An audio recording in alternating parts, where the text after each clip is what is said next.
Welcome to the American Institute of Architects Kansas City Chapter's Legends and Leaders program.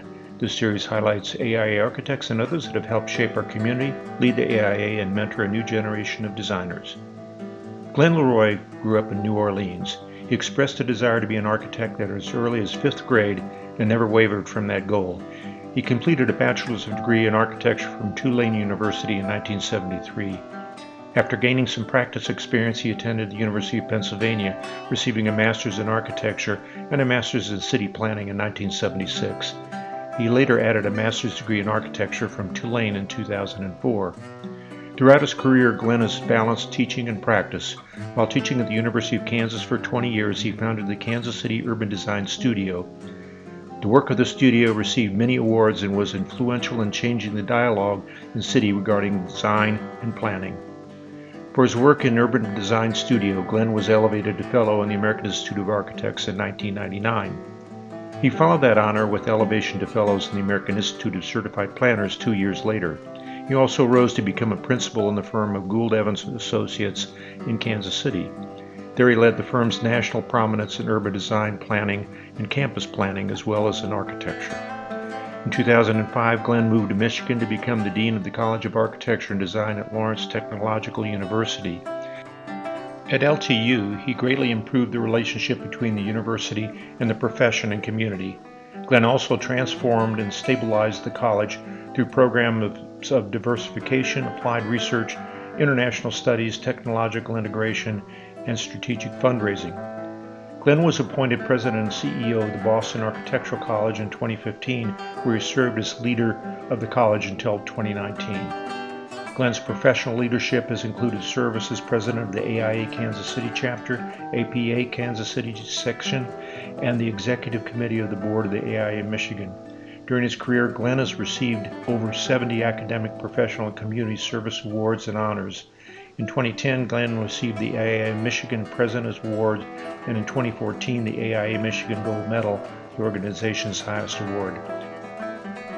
He was awarded the Jack and Nancy Bradley Award for Excellence in Teaching at the University of Kansas, and the National Trust for Historic Preservation Innovative Teaching Award with the AIA-KC Center for Understanding of the Built Environment, or CUBE. Let's meet Glen.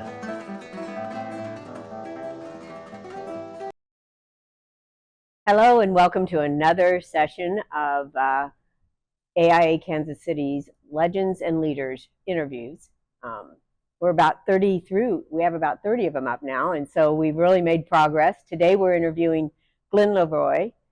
Glen has had a varied career, both as a practitioner in architecture and urban design, and also as an academic. So Glen, welcome to Legends and Leaders. Thank you. It's a pleasure to be here. We're happy to have you. So we've known each other since about 1982. I think we figured out when we met at University of Kansas. We were both teaching, and but you just delved into that. That became a very huge part of your career. But you started out, of course, in architecture school. What made you decide to become an architect? It was really in 5th grade. Very early on, even though I really didn't know what architecture was all about, I was talking to my mother, and two things were going on. I had a career choice, but also I went to a Catholic school, and so they were attempting to turn us all into priests, all the guys anyway. The girls were supposed to be nuns, and and so I said to my mother, I either want to be an architect or a priest. She said, well, those are two good things. And so by about 7th grade, I think I had made the decision to go for architecture. And again, not knowing what it was. In fact, I probably didn't know much about it when I entered architecture school. And, I'm still trying to figure it out sometimes. Well, and you went to school at Tulane. So you were in New Orleans, which is a really amazing architecture gem. What was that like? What was your education in architecture school like? Well, I can't imagine a better place to study architecture than New Orleans. And actually, my interest in urban design really stems from New Orleans, which is an incredible and unique city. I mean, you can't live in New Orleans for your formative years and not begin to understand what a city is all about. It's just a very urban place.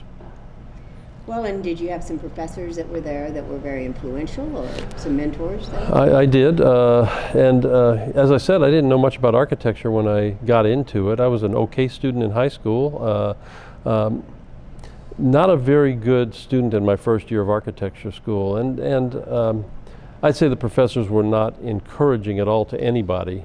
When I hit the second semester, I had a professor that was affirming, and he kind of found out what I was all about, who I was, and he encouraged me to pursue the concepts and the approach to architecture that was intrinsic to me and not to him. And that really turned it all around. I got my first A that semester in design studio, and just continued on. Well, a professor was born, really, in you. Then you learned that in your own career. Yeah. I knew from my first year professors that I could do a better job than them, and I really liked their lifestyle, though. They were by and large adjunct professors. They had their day jobs and then they had their teaching job, and I kind of liked that idea of doing both, having my feet in both worlds. So my first year professors gave me that. The second year professor that I talked about also was an adjunct and had a good practice in New Orleans.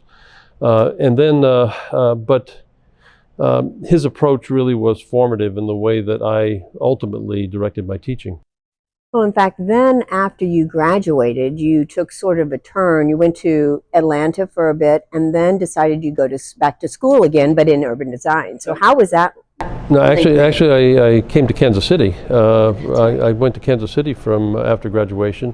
Worked here for a year and 3 months, and in that time figuring out what I wanted to do for graduate school, and really the draw of the city, urban design, was really what drew me in. And I mean, I already had my architecture degree, but University of Pennsylvania had a unique program. In 2 years, you got master's degrees in both architecture and urban planning, or city planning, as they called it at Penn, and that gave you the credentials to go either continue into architecture or city planning. And I kind of liked both of them, so I had my feet in both worlds all the way through my career. Well, a really good turn of events for you to be in New Orleans and then Philadelphia, both very urban environments, and a great influence on someone that does what you do. I was very lucky. Right, you hit some good cities. Yeah. Sometimes you pick the cities, sometimes they pick you. Wow. Very interesting. But those weren't the end of the cities that you saw, because you did end up in Atlanta at one point, right? After. After graduate school, I went to Atlanta and worked for Heary & Heary. They changed their name later to Heary International, I believe. Exactly. Again, important, feeds into your career, your whole career. Absolutely. And sometime after that, then you do end up back here in good old Kansas City. Kansas City was always a draw. I remember when traveling, I flew into the Atlanta airport a lot, and as I'd look out the window and I'd see the skyline of Atlanta as we were approaching the airport, and it never felt like home. Kansas City felt like home, and so after a couple of years in Atlanta, I really decided this was the place to be. It was a city that I felt very comfortable with. Wow. And later on in your career, you went other places and came back a third time. So it's been multiple times that you just keep cycling back here. Like Forrest Gump returning to his home in Alabama. We had a really nice home. You probably have multiple. So. All right. Well, again, so here you are, not yet teaching though. So you're back in Kansas City and you work for a few firms, and then start your interaction with Kansas University. Yeah. Well, two things happened. It was important for me to become a licensed architect, and I accomplished that in Atlanta. So my initial architectural registration was in Georgia, and then when I came back here, I was working for a couple of firms in that time, but I always had a goal, again going back to that goal that I had to emulate the lifestyle of people that were teaching at Tulane, to teach and practice. And so I had a goal to become a teacher, a professor at a university by the time I was 30 years old. And I actually got hired at KU at 29 years old. Well, and so one of the ways that you really started blossoming at KU was bringing on the Kansas City Urban Design Studio. Well, it was an architecture studio, but you were doing urban design. Yes, yes, I was, and that was the most gratifying role I ever had as a teacher, was doing the urban design studio, and it took a little bit of maneuvering to get it to move to Kansas City. After all, we were University of Kansas, and we were conducting a studio in Kansas City, Missouri, and so that was a hurdle that I had to clear, but finally cleared it. And it was actually K-State that did it first, so it was easy for me to suggest to the dean that we follow them into Kansas City and do the job on the Missouri side. Later on, we did move over to the KU Med Center, which was in Kansas by a couple of blocks. And either way, it worked, but because we still had the contacts with the folks in Kansas City, Missouri. Well, and that was at Epperson House on UMKC campus. So it was actually 3 universities all teaching out of one old historic building. Yes, yes. Haunted, as they say, a haunted. Yeah, I never saw haunting. I looked for it, and the stories abounded. People would come in there and say, "Well, where's the ghost?" Yeah. But never saw anything. And I was there some late nights. Yeah, absolutely. And around that time period, isn't that when you became joined Gould Evans, and so your practice was also blossoming? Yeah, I actually joined Gould Evans in 1980 when I first started teaching at KU.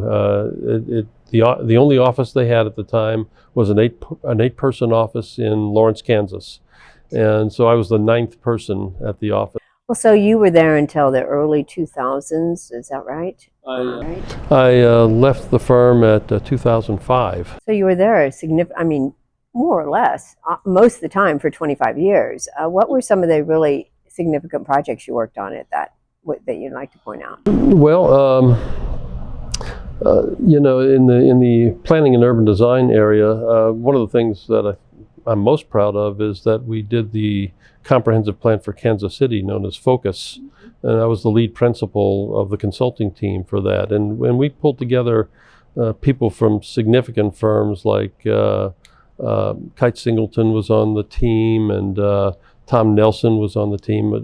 People, leaders in the profession, and people we've interviewed. So leaders in architecture, leaders in the profession, and this was a planning project. We pulled in the firm of Wallace, Roberts, and Todd from Philadelphia, and at the time Miami, and actually my college roommate was a principal in that firm, so we pulled him in, and that gave us some validity in the urban planning area as well. And so it was a really good team, and did stellar work. We won the national award for planning a couple of years after the plan was completed. And then just working around the country, and by the time I left the firm, we were working, I guess I could call it, all 4 coasts of the, working in Vero Beach, Florida, Fairhope, Alabama, Riverside, California, Green Bay, Wisconsin. So we were traveling all over the place and doing some really meaningful plans of different scales. Sometimes it was a comprehensive plan for the city, and sometimes it was an urban design plan for their downtown or neighborhood plans. Really fascinating work. It was really fun, really fun. And the other thing is, architecture work quite often fell out of plans. For example, we did a master plan. My career was really divided into 3 areas. Urban planning and urban design was one area. Master planning for campuses was a second area. Sometimes it was colleges and universities, high schools, a couple of times churches, and quite often architecture fell out of those. And so the other third of my career was in architecture. And I really liked the balancing act in all of those. I saw limitations in architecture because it never attacked the big issues of society. But I found that in urban planning and urban design, you could attack large issues, and architecture kind of fell out of that to me. Well, I want to have you say a little bit about the work that the Kansas City Urban Design Studio did, because I ran into it quite a bit in my office work. We followed up on a few of your incredible entrees that you made through that urban design studio? Well, there were two ways that you could approach it. You could say, well, this is just like another studio. The students are going to be fairly insular at Epperson House, and we'll just do our work, and it'll be for us, and we'll have a couple of people from the campus come in and do a jury. Which is sort of normal. It's normal, and a lot of times when schools will start an urban center, that's what they do. My thoughts were that we should do something that actually causes people to think about their city. Actually, doesn't directly cause change, but can lead to change. And so each year I would work with a group of people and form a kind of steering committee of leading citizens, and we'd talk about what are the key projects that we should be looking at next year. And eventually it became a year-long studio. The first part of it concentrating on planning and urban design issues, the first half of the year, and the second half of the year concentrating on the architecture that contributes to that urban form that we were attempting to create in the first phase. So, and the steering committee would meet with us from time to time during the semester, and it gave the students a sense of reality about the project. So we handled some really interesting projects. We did the Kansas City riverfront, which actually set up the first vision for what became Berkeley Park at the riverfront. Which is now actually a viable project. It is, and I think the anchor. 25 years later, 30 years later. When you're dealing with planning and urban design issues, you have to think in 25-year increments. You can't think it's going to be done next year, like an architectural project. You're planting the seeds for something that's going to bloom a lot later, sometimes after you're gone. And so we worked on Union Station. That was probably the biggest and most popular one we had. I believe at our final presentation we had 700 people. It was so controversial at the time. It took years and years to finally get done. A decade it was, derelict, and that was while you were doing that. And it was in the newspaper all the time. It was, and the bi-state vote. I mean, so it was a big city issue. Yes. Isn't that great? Well, probably really did help spur interest that then ended up, because it is a lot of donations to make that, have made that renovation. Yeah. But again, that's the premise of the studio. Let's plant a seed for something with big ideas, and the ideas are not constrained in the way that they are in the profession. I mean, if people would say, that's a crazy idea. Hey, it's just student work, just take it for what it is. It's student work. We're just trying to spawn some ideas for you. But it had enough reality to it that people could envision that it was happening. And the way that we did every presentation for 14 years was we started off with a history lesson about the history of how that place, Union Station or the riverfront or downtown Kansas City, how it evolved. Then we would talk about the present conditions, and usually we were showing things that were fairly derelict in terms of present conditions. And then we would show a vision for the future, which was the students' work. And mostly, I required them to do a lot of perspectives, and this was before computers, so they were doing them all by hand, and that would give a vision for the future. And we would take the audience through a tour, if you will, of what this area could look like, not what it does, but what it could look like, and that really did help them to identify and solidify their vision. Well, imagine that, 700 people showing up to see what you might do, and then having 40 or 50 invitations to come present it. Yeah, and they were influential people. They were business leaders, certainly, leading real estate developers, leading politicians. The mayor typically did an introduction when these things occurred, and city council would show up. We had a couple of times Congress people show up, so it was a big deal. Yeah, excellent engagement and participation by people. So, hats off on that. Well, you ended up then leaving KU at around 2000, 2001, and also then leaving Kansas City just a few years later. Tell us about that. So you evolved into a whole new role. Yeah, I'd always enjoyed teaching, and you know, at KU, I did have some management responsibilities with the KU studio. I was out here by myself, and you know, I had to manage. I had to manage people. I had to manage budget in the academic sense, and I had to ask permission to do it. But I actually raised some money to help support the work of the studio, and it's you know, between that and my managerial role at the firm, and at the time 20 years of teaching. I figured my next step was to become a dean at a school, and I did. It took a couple of years, and I let the people at Gould Evans know that that was my ultimate goal. They understood it,